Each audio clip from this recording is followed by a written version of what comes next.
എല്ലാ കൊല്ലം അറിയാം ചേച്ചി വീട്ടിലടക്കം പൊങ്കാലയിടുന്നതാണ്, വലിയൊരു ഭക്തനാണ്. ഇത്തവണയും എന്താ തകൃതിയായിട്ട് ആഘോഷങ്ങളൊക്കെ നടക്കുകയാണ്, മുന്നൊരുക്കങ്ങളൊക്കെ ആയിട്ടുണ്ട്. ഇത്തവണ ഇവിടെ വന്നു നിൽക്കുമ്പോൾ എന്താണ് അമ്മയുടെ മുന്നിൽ ഇങ്ങനെ നിൽക്കുമ്പോൾ പറയാനുള്ളത്? അല്ല, ഇത് എൻ്റെ തമ്പുരാൻ തുടങ്ങി വെച്ചതാണ്. തിരുവിതാംകൂർ രാജവംശത്തിലെ ഉത്രാടൻ തിരുനാൾ മാർത്താണ്ഡവർമ്മ മഹാരാജാവ് അദ്ദേഹം തുടങ്ങി വെച്ച സമ്പ്രദായമാണ്. 17 വർഷം ആയി അത് തുടങ്ങിയിട്ട്. ഞാൻ കഴിഞ്ഞ 15 വർഷമായിട്ട് ഇത് വന്ന് ഇവിടെ നിന്ന് വിളമ്പും. അത് ആദ്യവും ഒരു 3 വർഷം മുമ്പ് വരെ ഏതാണ്ട് 2 മണി വരെ നിന്ന് വിളമ്പുമായിരുന്നു. ഇപ്പോൾ പക്ഷേ എൻ്റെ കൂടെ ഉള്ളവരാരും സമ്മതിക്കത്തില്ല. ഈ ചോറിൽ നിന്ന് നല്ല ചൂടാവിയാണ് വരുന്നത്. അപ്പോൾ കുറേ കഴിയുമ്പോൾ വേർത്തിട്ട് തളരും. ഓരോ വർഷം കഴിയുമ്പോഴും നമുക്ക് ഓരോ വയസ്സ് കൂടുകയല്ലേ. അപ്പോൾ ഈ കൂടെ ഉള്ളവർ സമ്മതിക്കത്തില്ല. ഇപ്പോഴും പിടിച്ച് വലിച്ചുകൊണ്ട് വന്നതാണ്.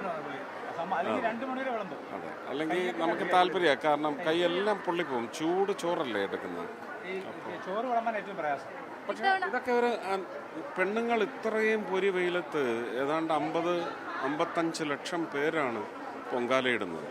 അതും ഇന്ത്യക്ക് പുറത്തുള്ള ആൾക്കാരൊക്കെ ഏകദേശം ഇതിനോടനുബന്ധിച്ച ഒരു സമയത്ത്, അവിടെയൊക്കെ വെളുപ്പിനെയാവും ഇവിടെ തളിക്കുമ്പോൾ, അതിന് മുമ്പായിരിക്കും ഇടുന്നത്.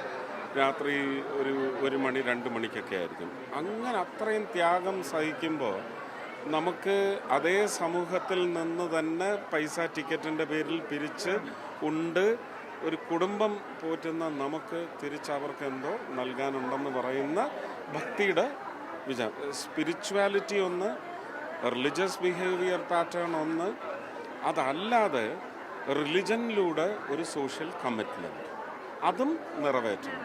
എല്ലാം കൂടെ ചേർത്തൊരു വിധത്തിൽ കൊണ്ടുപോകുന്നു. ഇത്തവണ പതിപോലെ ചേച്ചി വീട്ടിൽ പൊങ്കാലയിടുന്നുണ്ടോ? ഇല്ല, ഇപ്രാവശ്യം നല്ല പനിയാണ്. നല്ല പനിയും ചുമയായിട്ട് കിടപ്പാണ്. അപ്പോൾ അതുകൊണ്ട് എനിക്ക് തോന്നുന്നില്ല.